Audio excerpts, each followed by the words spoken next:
A person who intentionally hurts you does not always scream when they do it.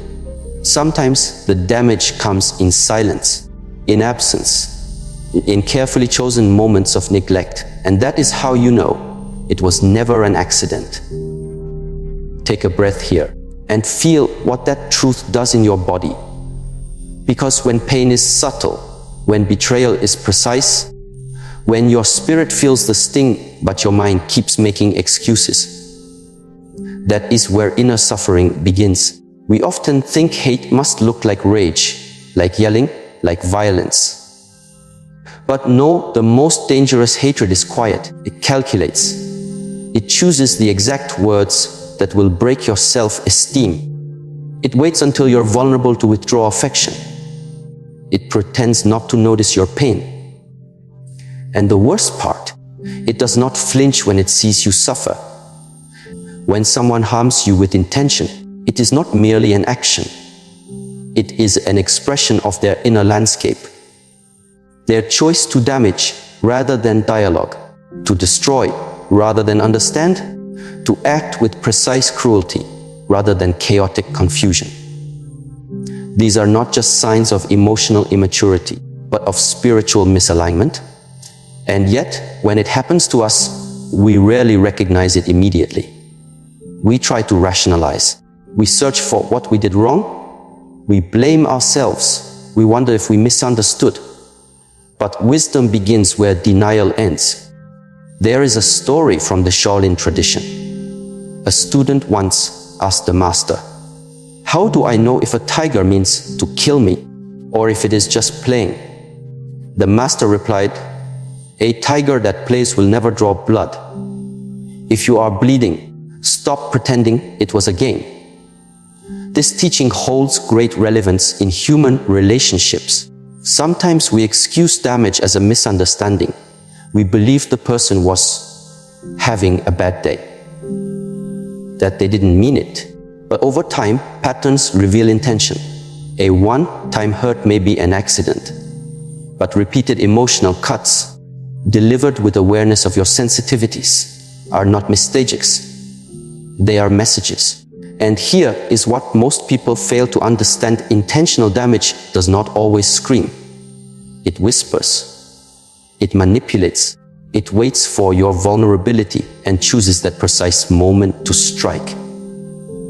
It may come through sarcasm, passive-aggressive remarks, deliberate silence, or sudden emotional withdrawal, right when you needed support the most.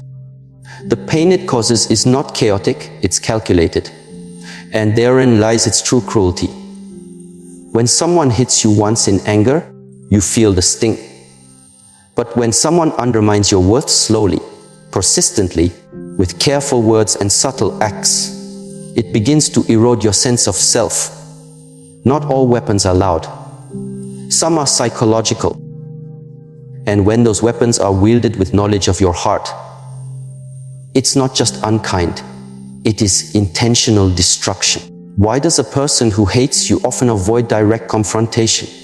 Because confrontation requires honesty. It reveals, and to harm with impunity, one must conceal their motive. A person who damages you intentionally does not want you to fight back. They want you confused, unsure, hoping, waiting. They want you dependent on their approval, all while pulling the rug from under your feet. This is where awareness must begin, not in the mind, but in the body. Because long before you realize someone is hurting you intentionally, your body already knows. Your breath shortens around them. Your chest tightens. Your sleep becomes restless. Your joy becomes cautious. The body has no need to rationalize. It only reacts to energy. When someone's presence brings a persistent tension, your nervous system is speaking. Listen, modern neuroscience confirms this truth. The human nervous system is built to attune, especially in close relationships. When someone we trust acts in a way that contradicts their words, our nervous system goes into dissonance. This is known as limbic confusion. It is the reason why someone can smile at you, speak calmly, even hold your hand, and yet your stomach feels uneasy, your muscles remain tight, your intuition rings like an alarm. It is not your mind being paranoid. It is your limbic system detecting a mismatch, a violation between what is shown and what is felt. Intentional harm is rarely about volume. It is about precision. And that is what makes it dangerous, because it penetrates deep without leaving visible scars. It breaks down your inner knowing. It causes you to question your perceptions. And the more you question yourself, the more power the other person gains. There is a saying in the Taoist teachings, "He who distorts your mirror controls your reflection." If someone can cause you to question your reality, they can shape your identity.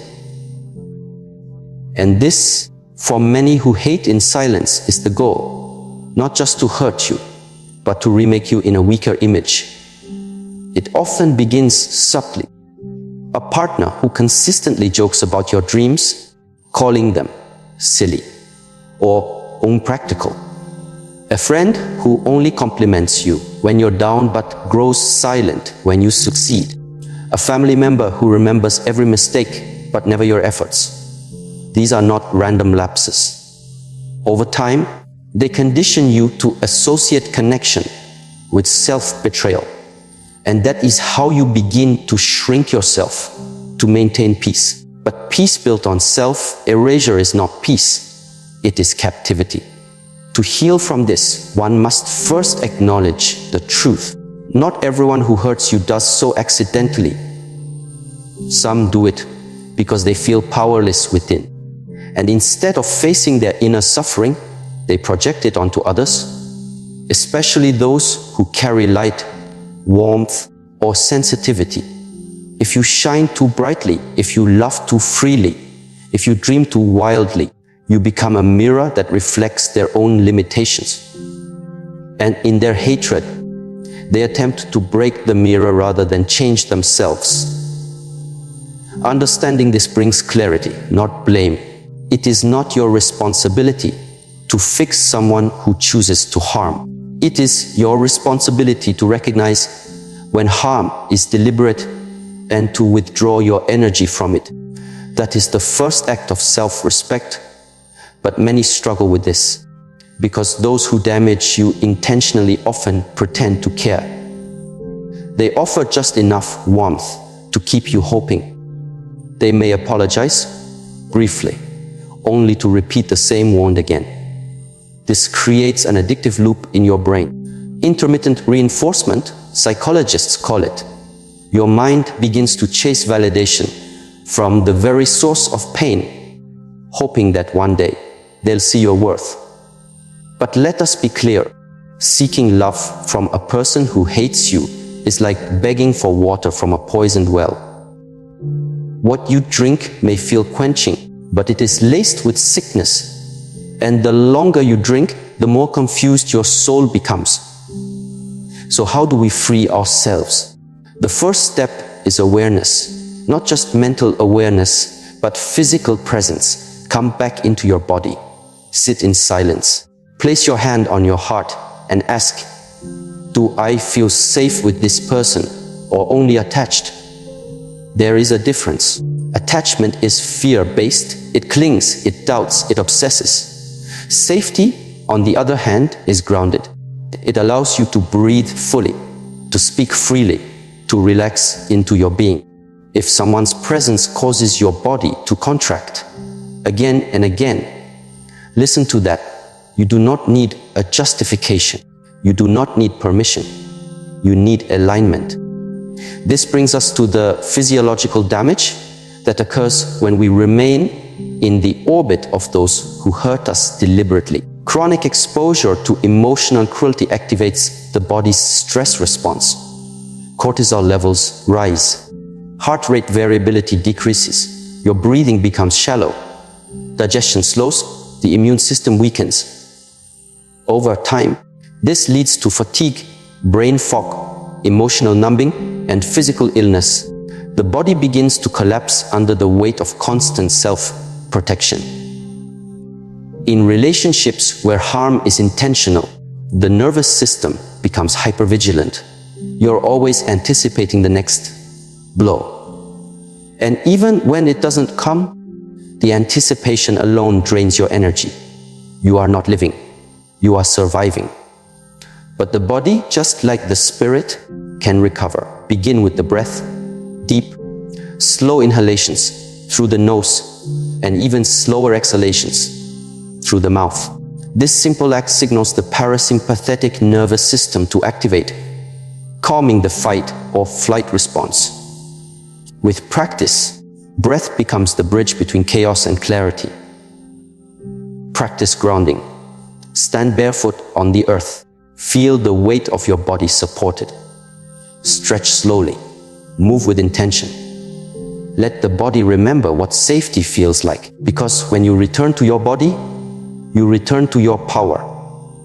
And understand this, reclaiming your nervous system is not just a physical act. It is a spiritual rebellion. You are saying, I will no longer let your hatred live in my body. I will no longer carry your damage as my burden. When we begin to live from this space of awareness, our relationships shift.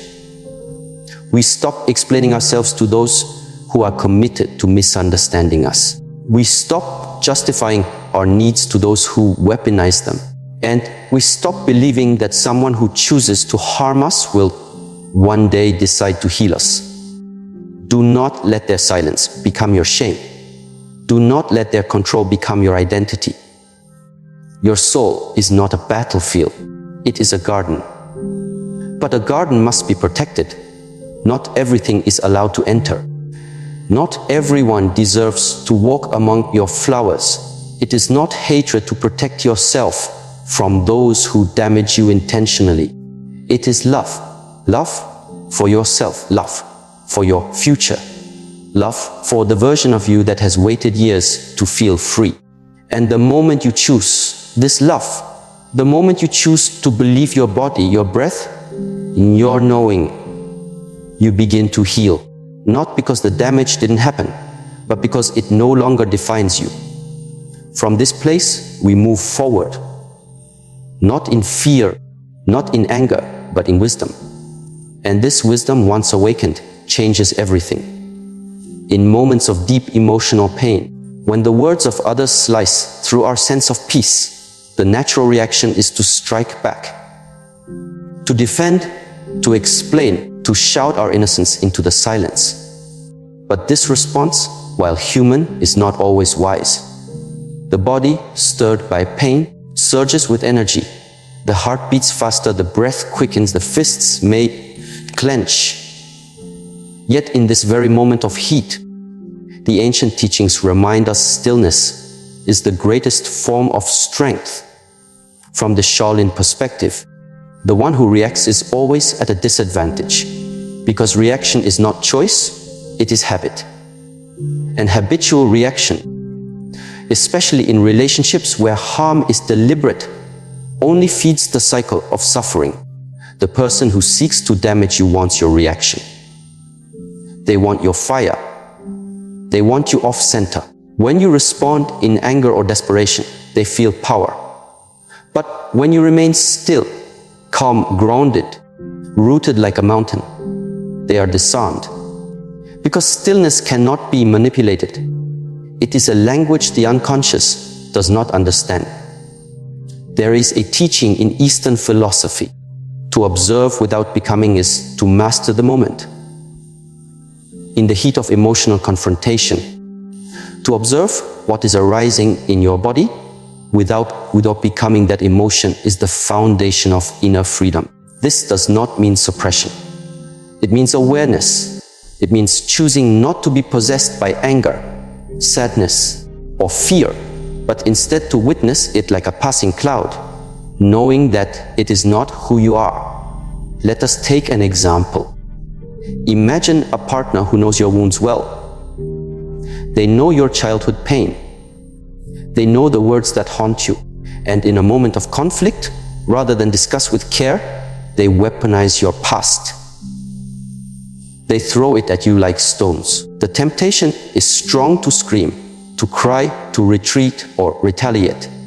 But in that moment, the one who can pause, just for a breath, creates space. And in that space, clarity is born. Breath is the key. A deep inhale, held gently, then released slowly.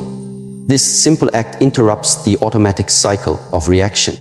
Neuroscience tells us that when we take control of our breath, we engage the prefrontal cortex, the part of the brain responsible for higher reasoning and choice. We step out of the survival brain and into the conscious self. This is not philosophy, it is biology. Over time, the practice of stillness becomes a shield. Not a wall that isolates, but a boundary that protects. You no longer respond to every provocation. You no longer explain yourself to those who don't seek understanding. You do not lower your frequency to match the aggression of another. Instead, you remain rooted in your breath, in your truth, in your knowing. This is not weakness. It is the deepest form of power. Stillness is not the absence of emotion. It is the disciplined container of emotion. You feel the fire rise, but you do not let it consume the house. You allow the storm to pass, but you do not drown in the rain. This practice, though difficult, transforms not only your relationships, but your entire way of living. You begin to see clearly who is aligned with your peace and who only thrives in your chaos. It is said in martial arts that the most dangerous fighter is the one who does not flinch, who does not speak, who does not react to provocation. Why? Because that fighter is centered.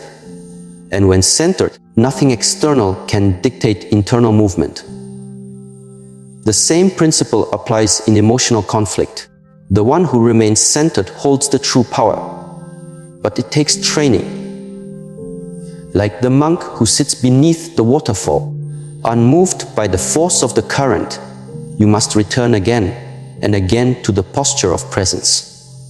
When the world screams, you listen to your breath. When accusations fly, you anchor into your body.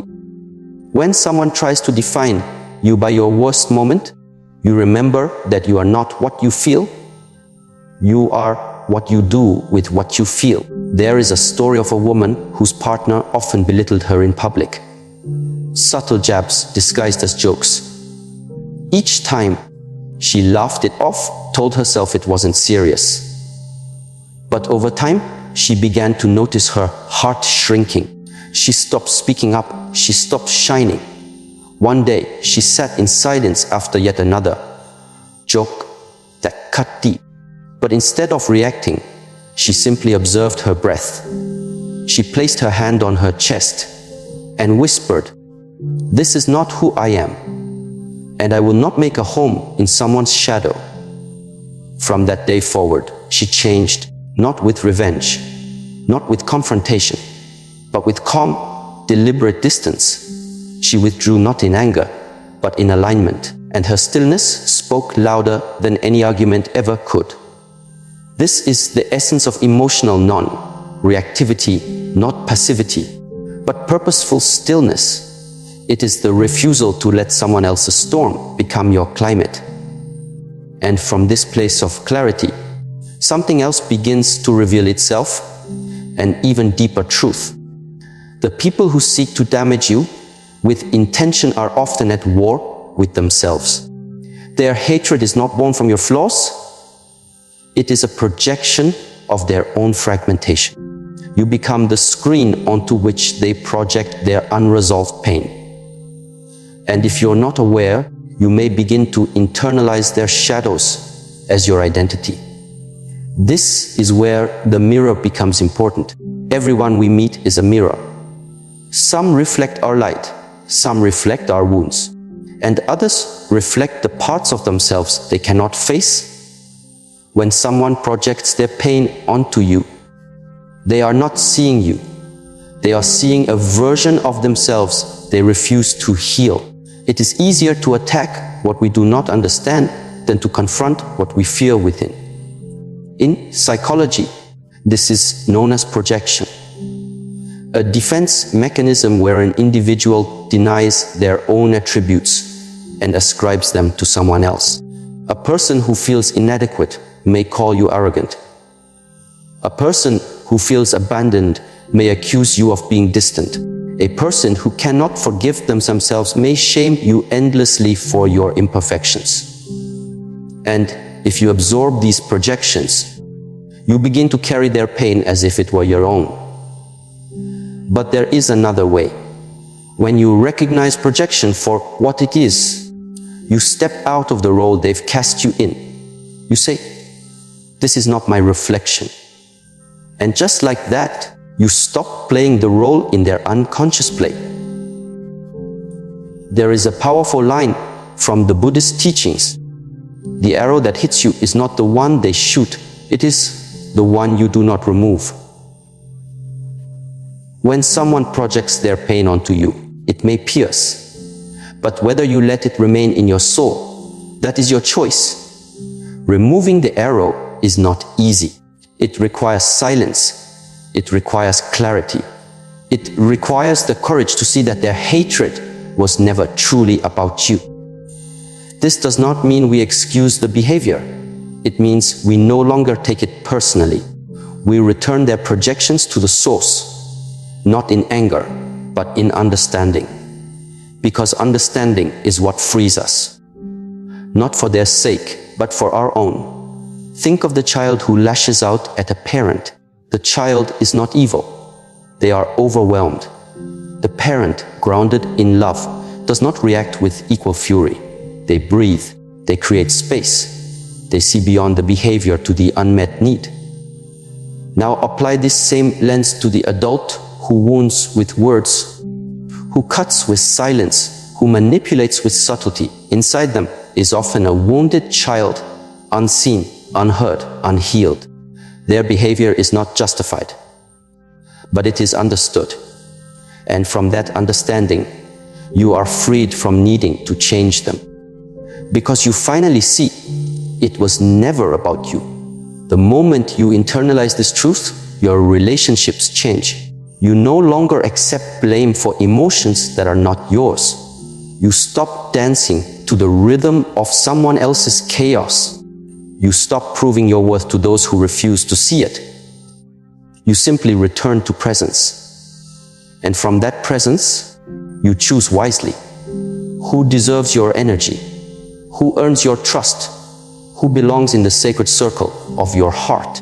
This is not arrogance. It is self-honoring. You are not a sponge for others' pain. You are a vessel of light. And not every light belongs in every room. As this understanding deepens, your body begins to shift. The nervous system relaxes. The breath deepens.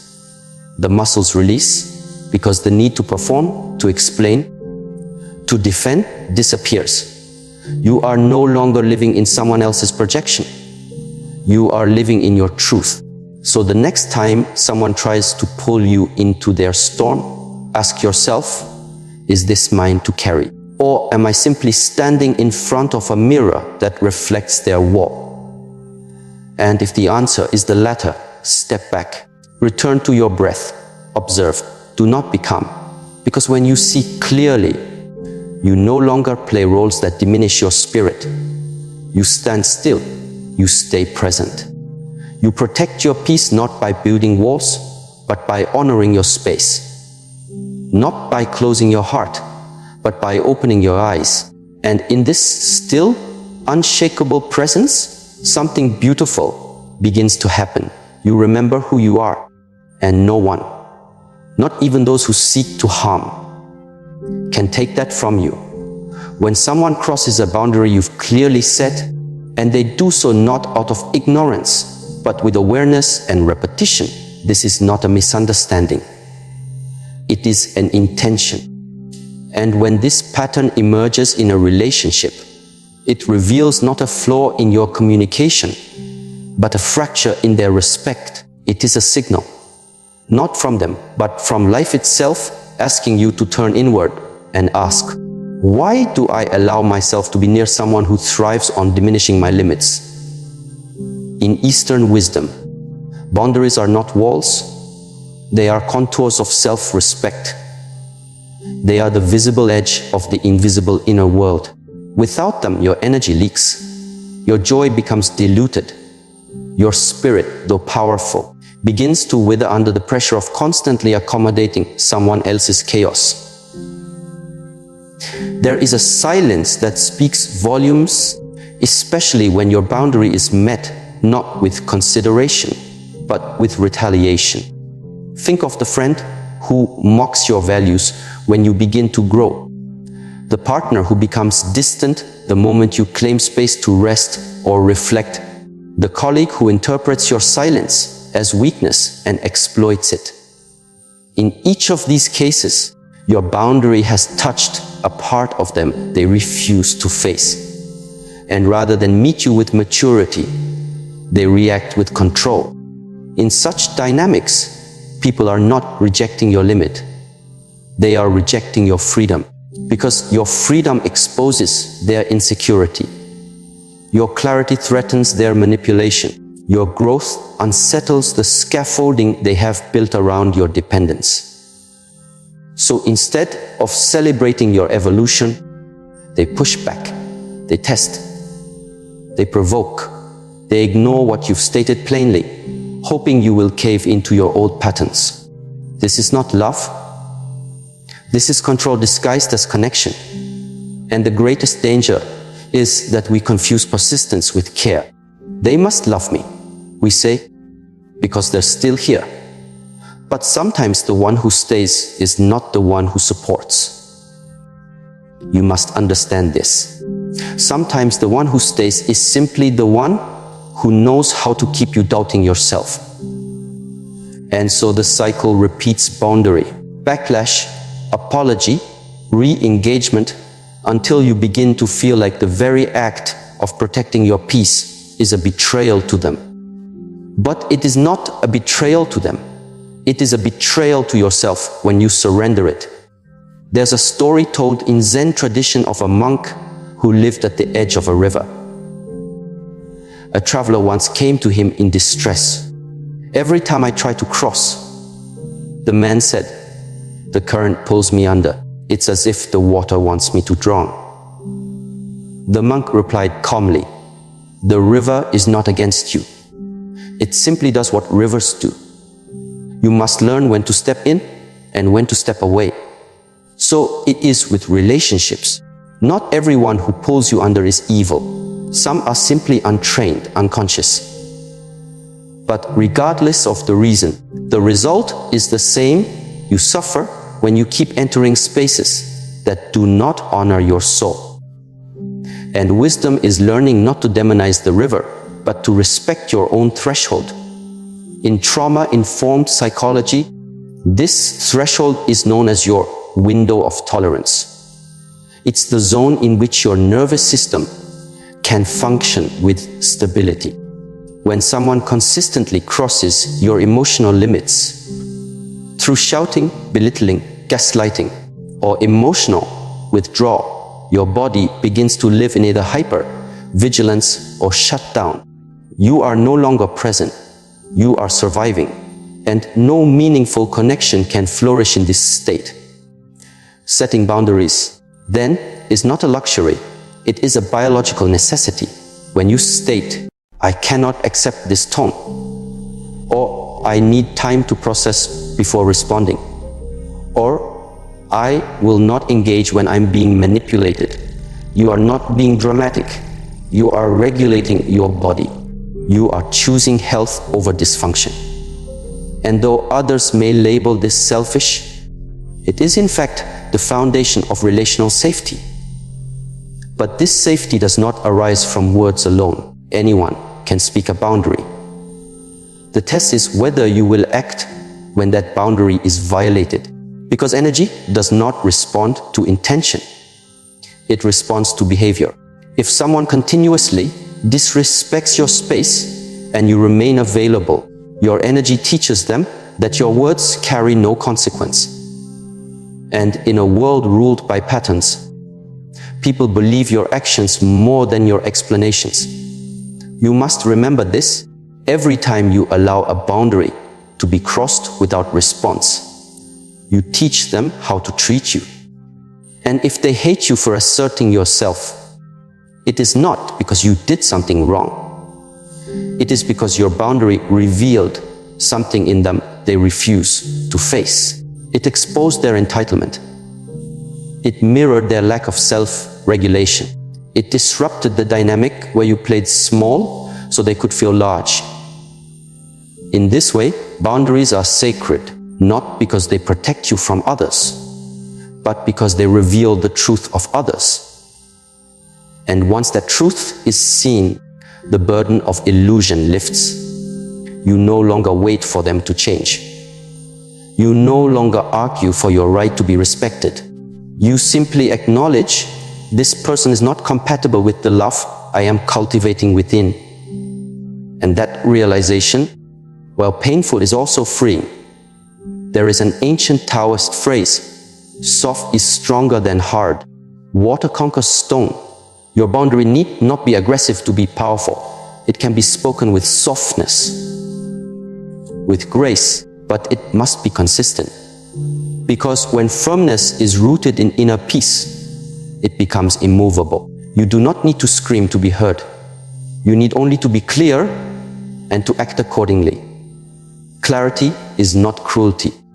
It is kindness to your nervous system. It is the restoration of trust within your own being. And from this place of clarity, a new pattern emerges. One where your boundaries are not reactive, but responsive. Not walls of isolation, but invitations for mutual respect.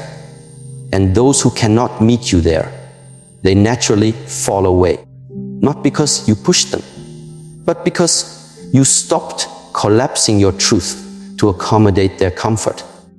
As you grow more attuned to this inner clarity, another realization dawns. Patterns of emotional damage are often recycled through silence. Not the silence of wisdom, but the silence of avoidance. And the only way to break this cycle is to become deeply conscious of the environments you expose your nervous system to. You cannot regulate your emotions in a space designed to destabilize you. Just as a plant cannot bloom in toxic soil, your spirit cannot flourish in a dynamic that thrives on your disempowerment. And this brings us to a subtle but profound shift in awareness. Emotional damage is not always about what someone does to you. Sometimes it is about what they continually withhold. They withhold affirmation, withhold transparency, withhold softness, withhold accountability. In doing so, they starve the relationship of the very nutrients that sustain connection. And over time, this absence becomes louder than any insult. It becomes the echo you carry into every room, wondering, am I asking for too much? You are not. But you must stop asking for it from those who use your longing as leverage. There is a wound so many carry the hope that if you just love them better, they will change. That if you shrink your needs, they will stop punishing your presence. That if you forgive enough, they will one day wake up and finally see your worth. But this hope, if left unexamined, becomes a prison. Because you begin to bend your truth in hopes of bending their behavior. And in that bending, you abandon yourself. This is not love. This is survival dressed in hope.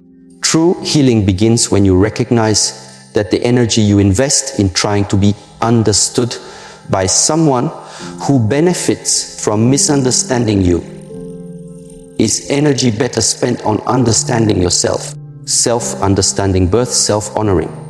And self-honoring leads to self-extraction from dynamics that distort your dignity. At this stage, some may say, but isn't this unforgiving? Isn't this selfish? No, it is sacred.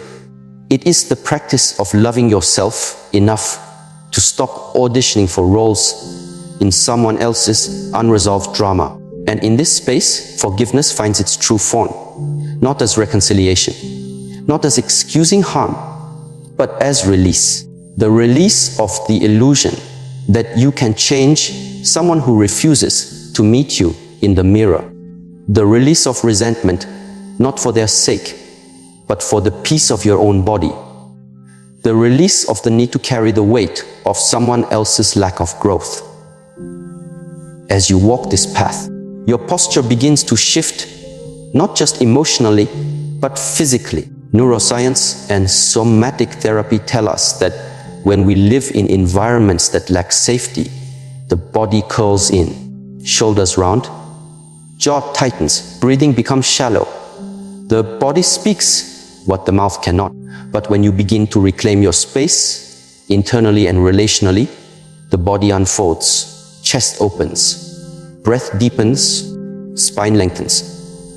You no longer armor yourself against connection, because now you know how to choose connection that does not require self-erasure.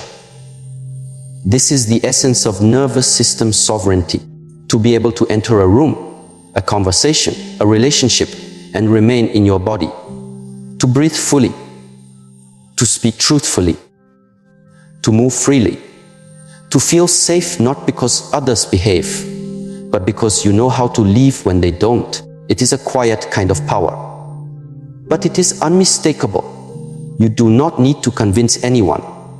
You do not need to debate your worth. You do not need to stay in proximity to those who continually ask you to prove the basic right to be treated well. You simply breathe, rise, and walk in peace. Because your peace is not something others can give. It is something you choose to protect.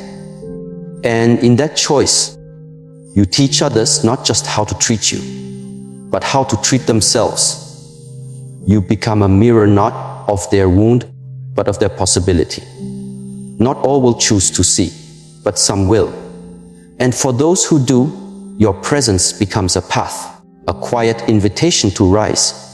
When you step back and observe the full pattern, not just the actions of others, but your own responses, you come to a powerful truth. The people who intentionally damage you are not reflections of your worth, but mirrors of their own unresolved pain. And your willingness to remain in their cycle does not speak to your love. It reveals the depth of your disconnection from self. To see someone's hatred is not always about the words they speak. It is in the way they twist your silence. It is in how they weaponize your vulnerability. It is in how they exploit your compassion, your forgiveness, your hope. And when these signs are ignored, emotional harm does not just repeat, it deepens. But this realization is not meant to provoke resentment. It is meant to awaken clarity, because clarity is the birthplace of self-mastery. And when you choose to no longer participate in dynamics that require you to be smaller, quieter, more afraid, what you are truly doing is reclaiming your energy. You are stepping out of the prison of emotional negotiation and stepping into the temple of inner authority. Eastern philosophy teaches, where the mind goes, energy flows. So if your mind is constantly occupied with surviving someone else's disrespect, your energy will follow. But when your mind anchors itself in self-awareness and your body aligns with that truth through breath, posture, presence, then your energy becomes magnetic, focused, alive. You no longer react, you respond. You no longer plead. You walk away. You no longer doubt. You discern. And this is not harshness. It is harmony. To live with emotional discipline, to honor your nervous system, to choose people who nourish your growth and walk away from those who demand your decay. That is not isolation. That is liberation. So the next time someone damages you intentionally and hides behind apologies or excuses, ask yourself not just what they did, but what staying is costing you.